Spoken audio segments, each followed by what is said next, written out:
Morning. So it's been a pretty long time. I'm absolutely terrible with social media anyway. I kind of just live life as normal, don't like anything, don't share that much, and it's just been a bit mental recently. Last year, I think the last bit of content that I put up on it, well, I did put that little chair skit in there, that little bushcraft chair skit, I think, and then before that it was something like 9 months, so consistency isn't very good. Apologies for that, but the long and short of it is there's courses basically. Last year is probably the busiest year that we had at the camp, so just on course, so I suppose that's obviously a good thing. So but I couldn't really get any content out at all. Also, I don't want to really put myself under any content pressure anyway, so the ironic thing is the things that I tend to like or want to show, you know, say for example, I think we've done a few like teas and sort of foraging types of videos. They would probably get like 50, 60 views, something like that. I think the most popular one was just a review on one of the bison axes, which reached 4.5, which is great. So it seems, you know, obviously the views are always geared towards like sharp things, you know, blades and whatnot, which is great. But I'm still going to try and mix it up, you know, to see. But obviously people just want to see. It seems like people just want to see kit, which is fine, which is dead on.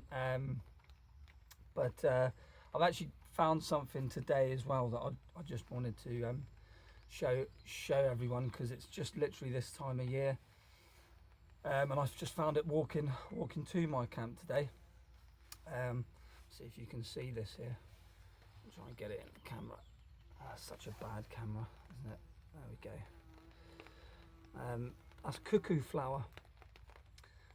Cuckoo flower, I always tend to find it here in the sort of boggy areas close to the where I'll find like reeds, bulrush, that sort of thing. If you like mustard, or if you like that sort of Coleman's or the English mustard, some of you may or may not know, gives you a little bit of a sort of brain freeze almost. That's what it would taste like. And I would use it similar to how I'd use like hairy bittercress and stuff like that in salads. But it's quite a nice one because I never really see it that commonly on other videos, stuff like that. So if you do ever come across it, cuckoo flower, I'll try and show you again, see if I can get. It's got 4 petals. They have a sort of lilac. Let's see, I don't know if you can see that. That's not too bad. You can see the sort of the stamen in there and some light sort of lilac veins within the petals there. And again, it has the seeds similar to hairy bittercress as well. The little seed pods that you can eat, probably quite sharp.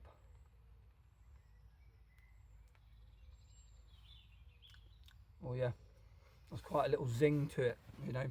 But quite a nice one this time of year. And again, I don't see anyone talking about it much, but it's one I really love to find. Is cuckoo flower. Sometimes it might be a bit hard to sort of wade out into the bog, but occasionally you'll find it. But the actual reason I was, you know, besides the cuckoo flower, that was just a bit of a, you know, I walked past, found it, I want to show it, was obviously for, you know, the sake of just getting a bit of content out, but also I wanted to just ask people what they actually genuinely want to see off my or this channel. If sort of, you know, if it's more along the lines of gear and kit and some of the clothing, that whatnot, or going into sort of the tutorial side, you know, bushcraft stuff and whatnot as well. So if anyone can, you know, whack something in the comments, hit me up, see what you want to see. If there's something specific that sparks your interest, I'd really love to know about it. The other thing is, we've got there's a bit of a project coming up, Europe's Last Wilderness, and it's just going into some of the last wildernesses of Europe, and I'm starting off in Montenegro, and I just wanted to get a little video out there so we can sort of, you know, push it and, you know, let people know we've got this coming out. But basically there's a few areas in Europe that are still, you know, sort of remote and still quite wild, and this is a bit of a project that will go over a few years. The idea behind it was obviously to film, you know, a side of nature that maybe not be seen as much, but also living and wild camping for multiple weeks on end, rather than just sort of, you know, the odd solo day or 3 days here and there in our local woodlands.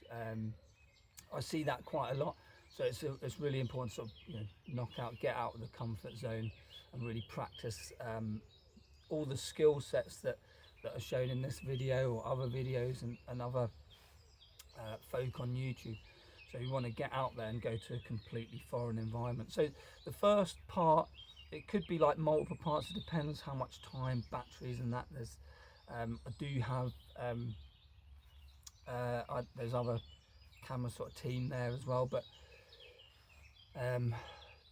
because I'm absolutely rubbish when it comes to tech and filming, this is just done on a phone that's 5 years old, you know, so that's probably another reason why my content's not that great. But yeah, so hopefully we can get this out in multiple parts.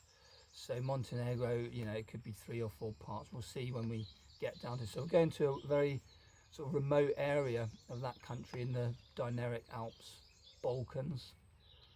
That's you know, we'd like to try and film some wildlife if we're lucky, but it's also about sort of the experience of living in that area for a few weeks.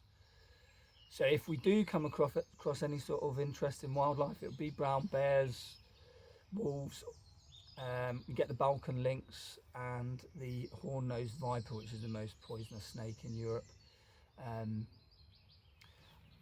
My estimates would be we'd be very lucky if we got to see some of the bears and lynx, wolves, that, because they're very shy. There is sort of still a lot of hunting and poaching going along there, so they sort of have receded a bit. That being said, it is a very remote region.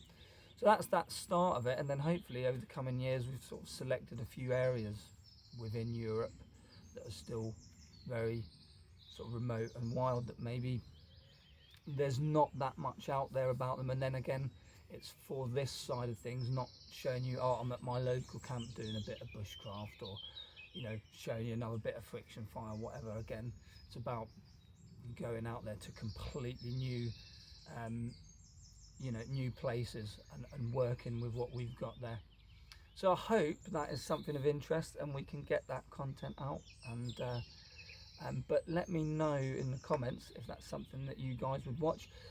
What I'm trying to find out as well is timings. You know, I see, I think it doesn't really matter what people watch, you know, attention spans. Should a YouTube video be 4 or 5 minutes? Should it be 10 to 20 minutes? So that's something that I'd really love to know in the future, just for content purposes. But then again, I suppose it depends. If it's a quick tutorial, a quick review, it's a little bit different. If it's you know, if it's something that's, we're hoping to try and film this a bit nicer, you know, it'll be probably just more well done than yours truly. So I hope that's something that people like, and I'll get a few pictures of that sort of bit of pre shots before. There's a little mouse there just poking his head out under my foot. Yeah, I hope to get a few little shots out there just to sort of let people know the region, sort of the ideas. So let me know in the comments what you think, even if it's just a few little comments, or, you know, if you think it's a load of old rubbish, then yeah, I'm happy with that. So give us a shout. I hope we'll be able to get more content out in the future as well. So hopefully I'll see you in the wilderness in the next few weeks, and you know, pitting my skills against the wild. So take care guys, see you soon.